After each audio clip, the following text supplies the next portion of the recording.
Can you believe 2019 is almost over? It's almost 2020. That will just always sound like the future, even when we're in it. Welcome back to Too Cool for Middle School. 2019 was a good year. It was a happy year. It was a productive year. I got to do a lot of fun stuff and I read a lot of books. Right now I'm at 43 and I know I could keep track of them on like Goodreads or whatever, but I just really like writing them down in this bullet journal. It's just like more satisfying to me to write them down in this list. So here's my list that I have been keeping all year. We're gonna go through all of the books on this list. Again, there are 43 altogether, so maybe go grab a cup of coffee. I'm gonna need this one to keep me going all the way through. I'll link all of these books down below in case you wanna pick any of them up, and I'll do my best to just give you like a brief overview and review of everything that I read. I do have more in-depth reviews of most of these books on my Bookstagram, Too Cool for Middle School Books, but about halfway through the year I just got kind of like tired. It was just a little too much to keep up with and I knew I was going to be doing this anyway. But hopefully between that Instagram and YouTube and my other Instagram where I also put a lot of books, you can kind of get the sense of which books I really liked for the year. And there were a few that I really did not like, so I'll have to tell you about those as well. Of course, there's gardening going on outside my window, of course, but we'll make it work. So let me open to my list here.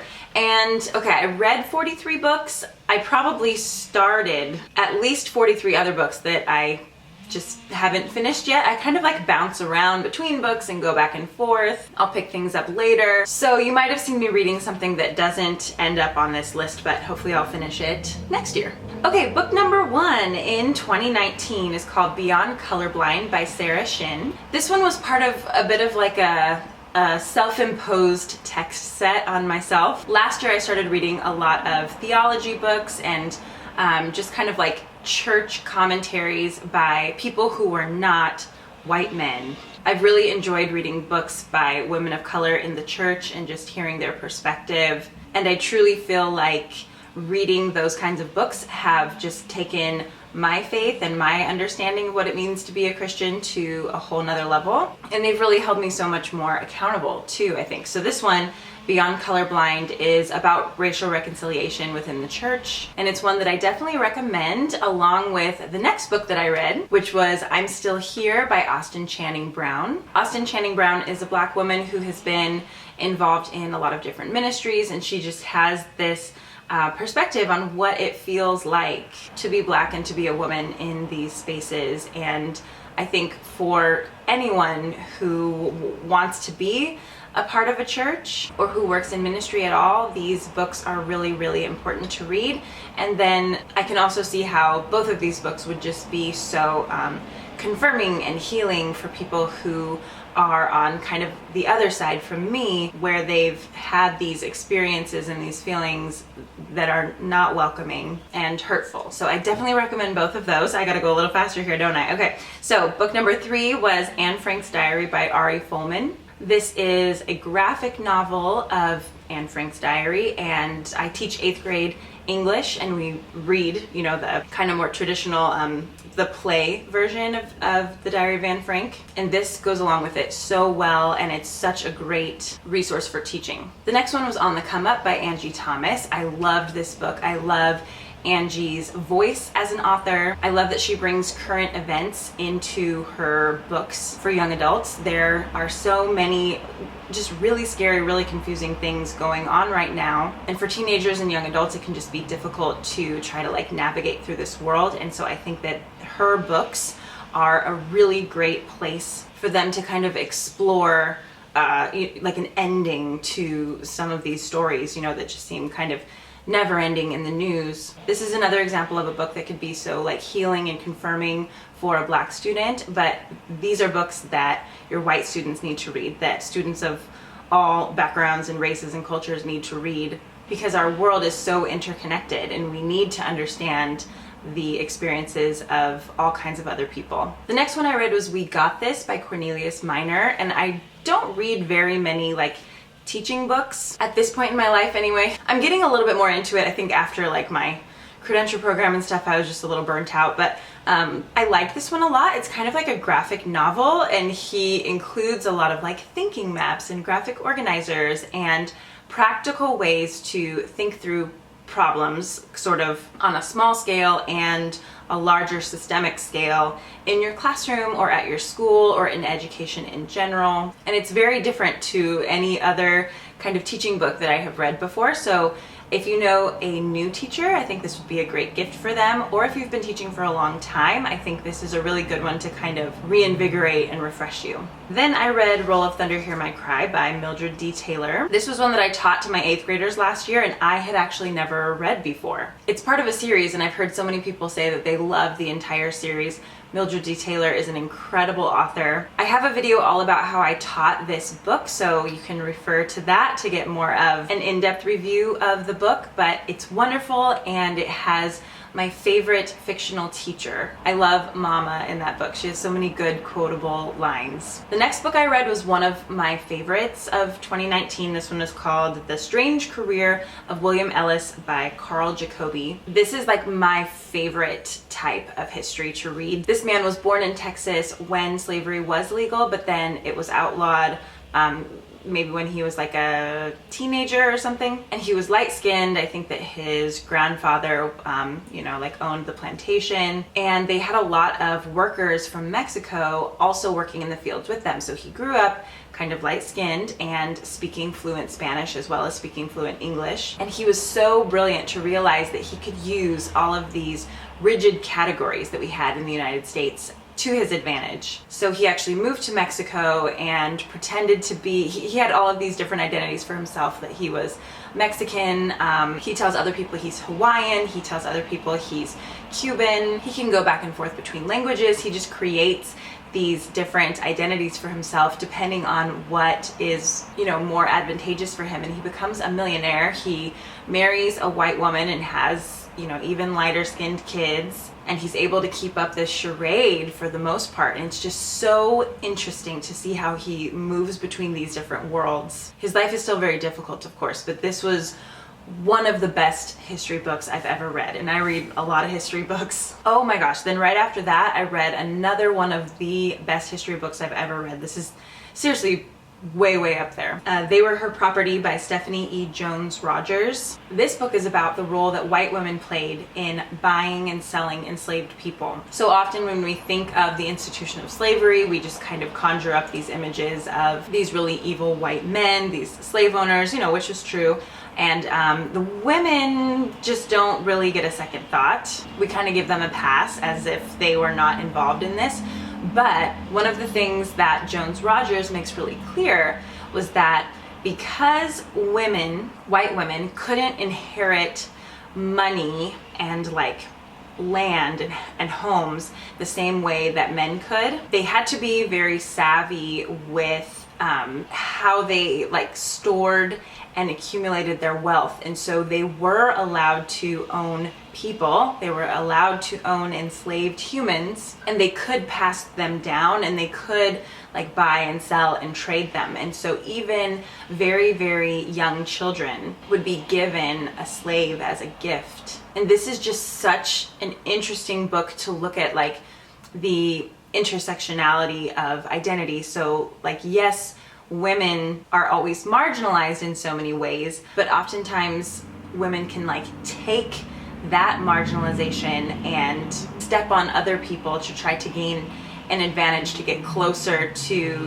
like what these white men have. And so anyway, you just see an incredibly well-researched, well-argued story about these women who clung to the institution of slavery because that was their safest form of wealth, and also just so integral to their lives. So anyway, fascinating book. And anyone who teaches about the antebellum South or slavery at all needs to understand this side of the story as well. So please get this book. The 9th book I read was Miracle Creek by Angie Kim. This one was great. It has a really unique plot. It's kind of like a courtroom drama, but the situation is just very, very different. It's about immigration and outsiders and mothers and raising children with disabilities, and it's just mind-blowingly good. The next book I read was The Poet X by Elizabeth Acevedo, and if you haven't read this one yet, definitely do. Most of my students have read it. It's written in verse. It's about a Dominican girl in New York City, and it's a great one to have in your classroom as a teacher because most of the chapters like stand alone as really amazing poems, and you can use those as mentor texts, but then the whole story itself is really great too. The next book I read was a graphic novel called Illegal by Owen Colfer, and it kind of traces the journey of these two brothers from, I think, Sudan, and they're trying to get into Europe. It's a heartbreaking story. If you're reading a book with your students like refugee or looking at migration in any way, this is definitely a really good book to include in that discussion. Next book I read was The Truth About Animals by Lucy Cook. It was so funny. It's one of the funniest books that I read all year long. She's a zoologist. She's an incredible writer. And what was interesting about this book, besides just learning so many interesting things about these animals, is that it's really like a history of how we as humans have understood animals and how we've studied animals and what we've assumed to be true about them and why. So I thought that aspect of it was just really, really cool. So it's one that I'm going to go back and reference when I'm teaching ancient Greece, because that's kind of where everything started, right? That's where all of our understandings of so much comes from. Next book I read was Potty Training in 3 Days by Brandy Brooks, and it's been more than 3 days and Jensen's still not potty trained, but we're gonna try again. This is what we're on now. Then I read Long Live the Tribe of Fatherless Girls by T. Kira Madden. This book is really intense. It's a memoir. She is an incredible writer. It's a really amazing story, but it's very, very heavy. A lot of things happen to her that, like, I don't know, like you just might not want to know about. I feel like you have to have kind of like a certain threshold for really, really sad stories in order to read this book. I'm glad that I read it. It was one that stuck with me for a long time, but there's a lot of sadness in that book. Next book I read was the Cat in the Hat Black by Philip Nell. This one caused a lot of controversy on Instagram, and I have a couple other YouTube videos where I talk about this, but it's excellent. If you are passionate about children's literature or you're studying children's literature, I think this is a great one to read because he just does a very good job of giving you kind of like a mental frame for how to think about these books from the past that maybe we're really nostalgic for, but that can be problematic. So you do a deep dive into Dr. Seuss and even like Roald Dahl, and it's just incredibly well researched, incredibly well argued. And if I were teaching like a credential course for people who were becoming teachers, and especially like on like children's literature or whatever, this would definitely be required reading in my class. I've talked about it in other videos, so you can go check those out there, but I highly, highly recommend it. The next book I read was Where the Crawdads Sing by Delia Owens, and Reese Witherspoon loved this book, and then everybody else started reading it. And I know a lot of people love it, but I hated this book. It's not quite a coming of age story. It's not quite like a courtroom drama. She doesn't really complete either of those storylines. The main character, Kaya, is just really unrealistic and like never develops in any way. I just didn't like her at all. And then she has these two love interests, these two guys that are just like the tropiest tropes of all trope time. I couldn't stand that. And then even like, you know, the bad guy or whatever, like during the court case about him, his wife just never shows up anywhere. Like that doesn't make any sense that his wife isn't in the story at all. And then there's like this black couple that helps take care of Kaya sometimes. And the way that the author writes the black woman and just like constantly talks about her ample bosom is really, really annoying. There's a section where they just like throw in the N-word, like just because it's the South, and I guess like maybe her editors like told her there needed to be a section with that. It's just like really unfinished, yet really long, and the characters aren't good and the plot's just not good. It's just not good. However, I must say that there were a few lines within the story that were just absolutely gorgeous. So this author definitely has a talent for just like beautiful imagery. Like all of a sudden out of nowhere there would just be this gorgeous line that I was like, oh my goodness. And that's what would keep me reading, but overall the story is really bad. After that, I read Ask Again Yes by Mary Beth Keane, getting my little sunshine beam right here. This one was a lot better. It reminded me a little bit of like the TV show This Is Us. Not as good as This Is Us, but just kind of that like intergenerational story where you get to see behind the scenes, so you kind of understand like what the parents are going through, and you also understand what the kids are going through. And since we usually don't get that perspective in real life, it's just so interesting to look at a family that way, and I feel like it kind of helps us understand families a little bit better. So I really liked this book. Then I read another one that was kind of similar called The Namesake by, I think it's Jhumpa Lahiri, and this book also follows like several generations in a family, and it's a husband and wife who immigrate from India, and then they have a son, and he is kind of trying to figure out this life between being loyal to his parents and their traditions, but also like becoming the American kid that they want him to become, and figuring out how to be successful and happy. And I think that's a pretty universal story, but in this case it's also very specific to being like a first generation American in an Indian family, and so I really enjoyed learning about that perspective. Then I picked up another one that everybody on Instagram was talking about, The Tattooist of Auschwitz by Heather Morris. It's a true story, and the story itself is incredible and heroic and brave and amazing. However, this book is terrible. So it was intended to be a movie, I found out later, and this woman was writing a screenplay, but like the movie didn't happen, so they just threw it into book form, I assume in like one day, because the entire thing is written in the present tense, which is just grating, and there's very little nuance. Like maybe that was supposed to come out more in the acting or something. I had to look up and see if it was a young adult novel. I was like, is this intended for young adults? Because it just like lacked any kind of like depth that you typically see in an adult book, especially about World War II. But no, it was intended for adults. It's just not good. Do not recommend. But then after that I read Molokai by Alan Brennert, and I really did like that one. Gosh, it starts off just like breaking your heart. It's about this little girl in Hawaii who contracts leprosy and has to go to a leper colony, and I was like, what? Like this is, there's no hope. It's a very different like setting and plot, and it's historical fiction, so this is something that really happened. So you learn a lot about the history of Hawaii and kind of the United States interactions with them as they were colonized by the United States basically, but it's a really good book. I definitely recommend that one. Then I read With the Fire on High by Elizabeth Acevedo. This is her second book, and this one is excellent. It's not written in verse, it's just written in prose, but the main character wants to be a chef and she has a daughter. I don't want to give away too much, but her parents don't really raise her. She's raised by her grandmother. So I just really like that it's like an exploration of what family is and what,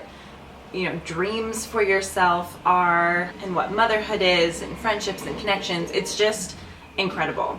And this is another one where I have pulled out just chapters on their own because they stand alone so strongly as mentor texts, and I use those in my class, and then students always really want to read the rest of it too. The next one I read was Educated by Tara Westover, and I was a little bit wary because of the other books that had been kind of like hyped on Instagram. I was like, am I gonna hate this one too? But it was so good. It's another memoir.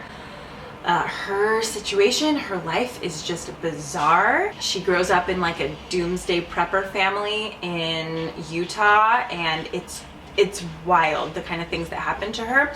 And I was trying to figure out why I liked her writing style so much. I'm like, this story is so weird. Why do I want to keep reading? But I think it's because eventually she gets a PhD in history, and I can just tell by the way that she writes that she is a historian, and it's just a very familiar voice to me. I love the way that she, gosh, it's so freaking loud out there. I apologize that life doesn't stop for my YouTube videos, but anyway, yeah, it is very, very well done, and I loved it. The next book that I read was The Book Whisperer by Donalyn Miller. So I guess I have been reading more like teachery books this year. I did like this one.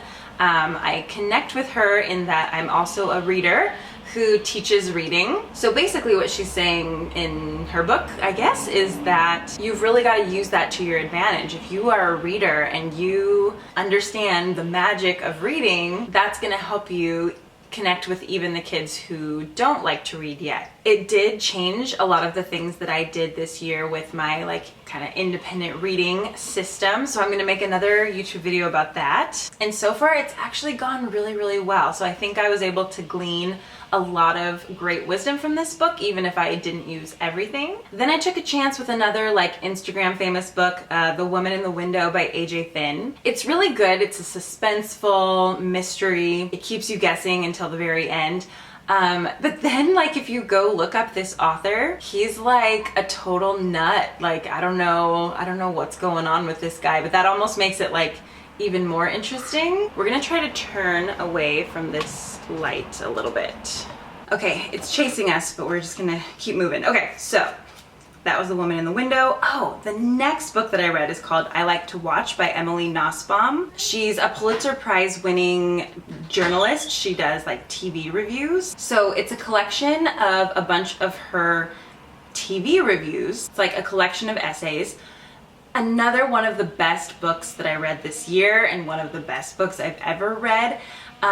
If you are really into like literary analysis, but you also really like TV, and you're also very interested in like pop culture and sociology and like what art means to the masses, then you would really like this book. Again, kind of like Philip Nell, she really provides interesting frames for thinking about art and thinking about the impact that art has on us. She writes a lot about these people in TV and films, people in Hollywood, men, all men, who are sexual predators and have been accused of or convicted of doing all of these terrible things, but also create this amazing art that really does change the world, or change American culture at least. So I loved reading through this one. I just loved like feeling like I was talking to her about these important issues in our society. It was like she was a professor and you're like getting to sit in her office hours for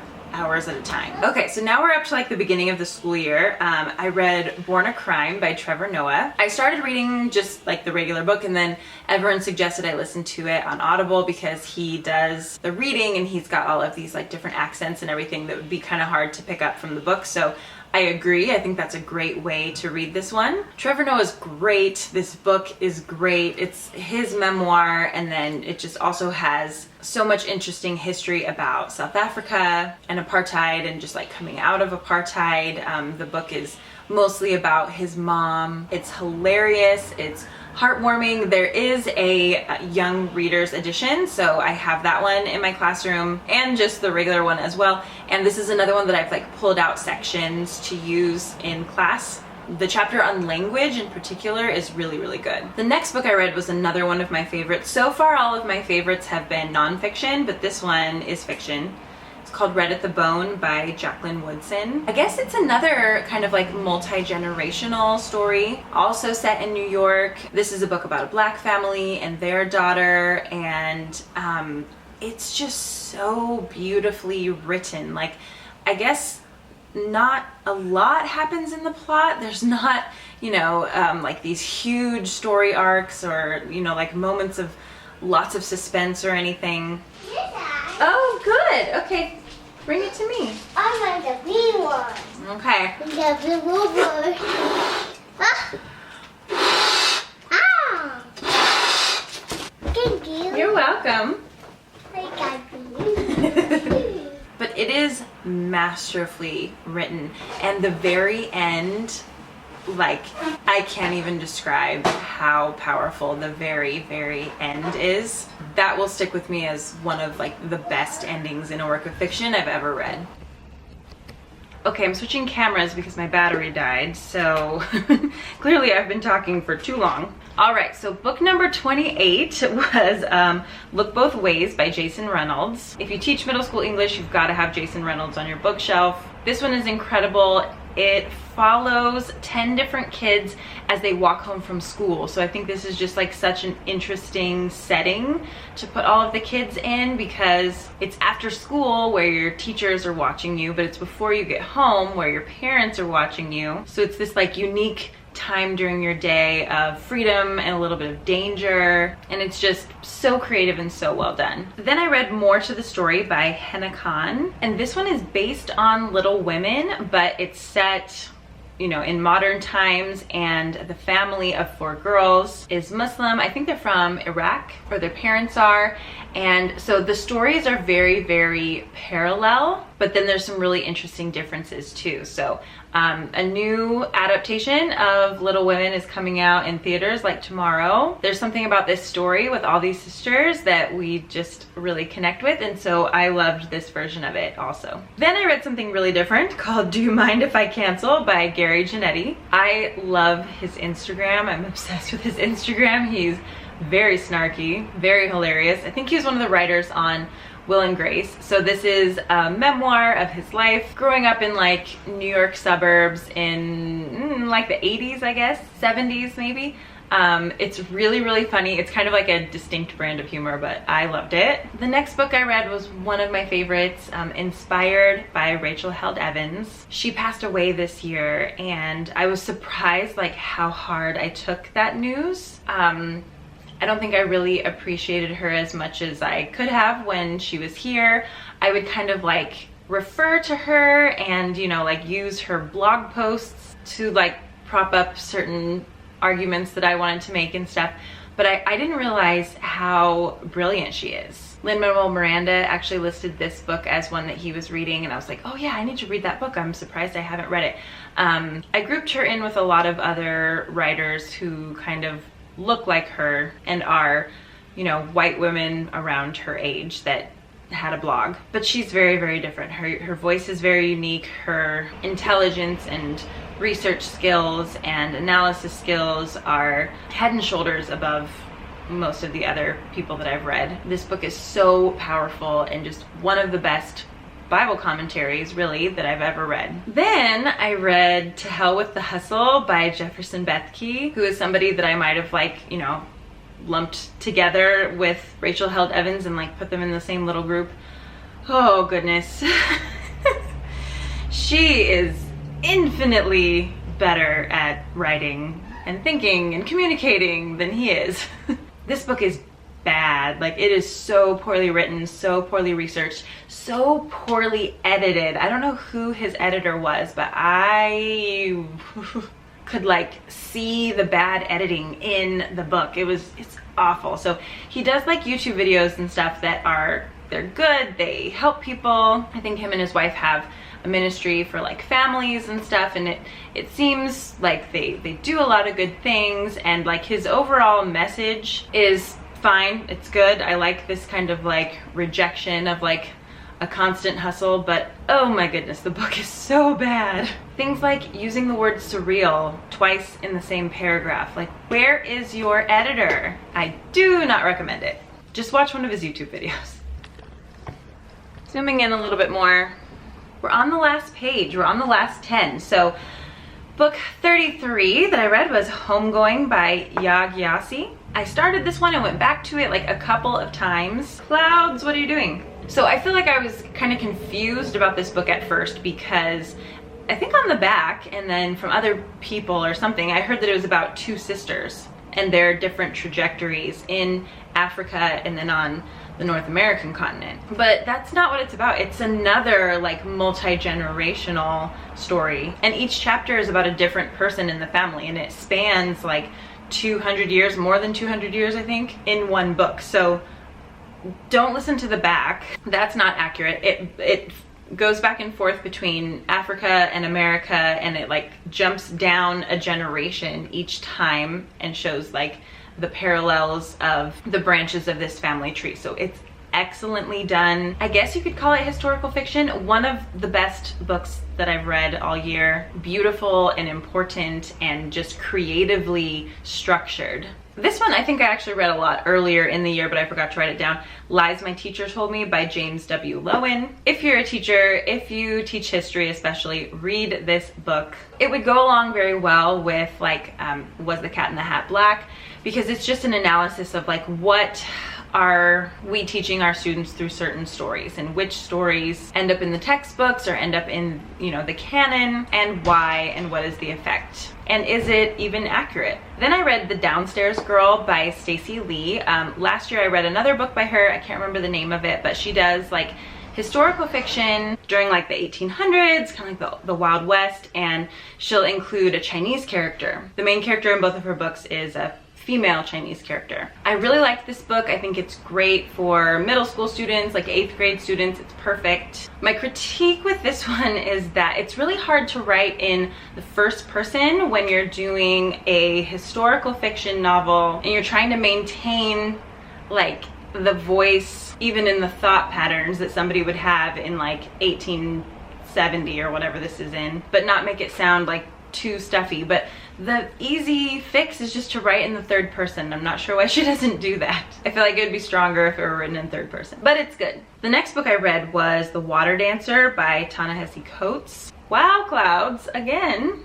And I read this one as part of Amory's book club, which was exciting. She like reposted one of my pictures on Instagram, and then she was doing an Instagram live at the end and said hi to me. That was really fun. So this book is really good. It's historical fiction with like a little bit of like magical realism within it. One of the things that stood out to me the most is how much Hiram and Harry are like really similar. Like they're both very melancholy. They both have these powers. They both end up like working within a system where there's all these other people who like kind of already know the deal and like help them along on their journey. Like Harriet Tubman is his Dumbledore. It's a little bit strange, but like it's supposed to be, and I think it's supposed to be just one big metaphor. Like so Hiram is the son of the plantation owner, and his mother was an enslaved woman, and he's brilliant, and he like runs the place eventually, and it's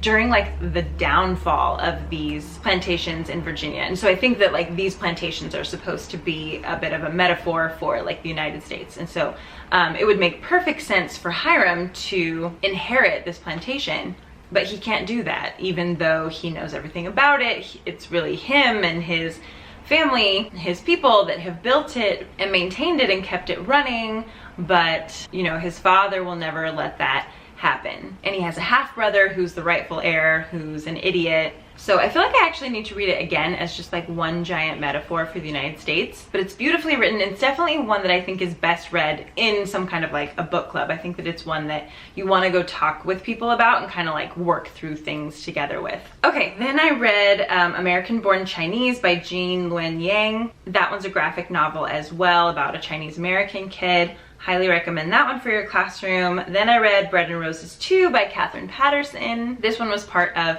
a literature circle collection that I do with my 8th graders. I read a couple last year. This is the one I read this year. Very, very good, about the Bread and Roses strike in Lawrence, Massachusetts. Then I read The Skylark's War by Hilary McKay. It's a little bit slow for a young adult book. I think that it would take a pretty perseverant reader to get through it, but it takes place during World War I and like the years leading up to World War I, which is a time period that's not written about as often as like World War II, for example. And some of the writing is just gorgeous. This is another one that I'm going to take a couple of chapters out just individually and use those with my class as soon as we get back from the break. Then I read Dear Girls by Ali Wong. It's her memoir and just stories about her life and about her career as a stand-up comedian. If you love Ali Wong's stand-up, you're gonna love the book, and then it makes you want to go watch even more of her stand-up, and it's hilarious and it's groundbreaking, and she has so many important things to say, so definitely recommend that one. Then I read Dry by Neil Shusterman, and I haven't read like, what is it, like the Sith series? Are those his more famous ones, I think? But Dry is set in California, Southern California, mostly like Orange County and LA, and all of a sudden we can't get any water. You turn on the tap and there's no water. So like, I think it's like Nevada and Arizona have like cut off the flow of water to Southern California because we do rely completely on other people for our water. So it's sort of like an apocalyptic, like dystopian novel about just what would happen if all of a sudden we couldn't get water. Like Costco sells out real quick and people turn on each other real quick. It's an absolute disaster. So it's very interesting to read, especially if you live in Southern California. Then I read Frankly in Love by David Yoon, and this is one of my favorite young adult novels. It's definitely more for like high school students. It's written from a very distinctly Korean American perspective, and it's really, really interesting. It kind of has like 3 narrative arcs throughout it, and each of the conflicts in those kind of relate to like a different part of Frank's identity as a teenager and as a son of Korean immigrants and as someone who's trying to figure out what it means to be a Korean American himself, and as he's trying to figure out what he wants to do with his life in college and stuff like that. So it's really, really interesting. I think it's best for like high school students or your most mature, like 8th grade-ish students. Very, very good. Okay, the last one, as I'm about to be like, I feel like this light is like trying to melt me or destroy me. Okay, very last one, number 43. I feel like this is a very appropriate book to kind of like round out this year's stack. How to Raise a Reader by Pamela Paul and Maria Russo.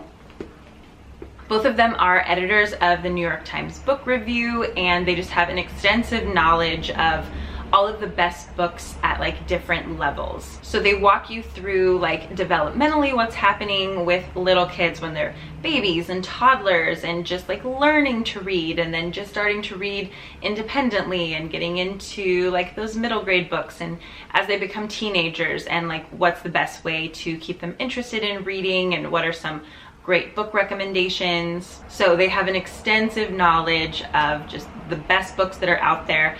I found it strange that they never acknowledged that, you know, some people are uncomfortable reading like Dr. Seuss and Roald Dahl and those type of authors now. They kind of like briefly in passing mention that some of the books that people loved 50 or 60 years ago are pretty tone deaf now, and they just suggested that you could kind of like change the words or change a little bit of what happens, or just like decide not to continue reading them. But I'm kind of surprised that they didn't specifically mention like Seuss at least. So I just thought that was worth noting. But just for like the book recommendations alone, I think it's really, really good. This would be an excellent gift for a teacher or for like a new parent or for anybody who loves reading, really. So I feel like this one and then the Donna Lynn Miller Book Whisperer book go really well together. Okay, that is all 43, and I'm like really being chased off by this weird sunbeam here now. Thanks for bearing with me as we like scooted through my office during this video. Please let me know down below what your favorite book of 2019 was, and if you have any recommendations for me for 2020. I'm currently reading Not Your Perfect Mexican Daughter, so that'll probably be one of the first ones that I mention in my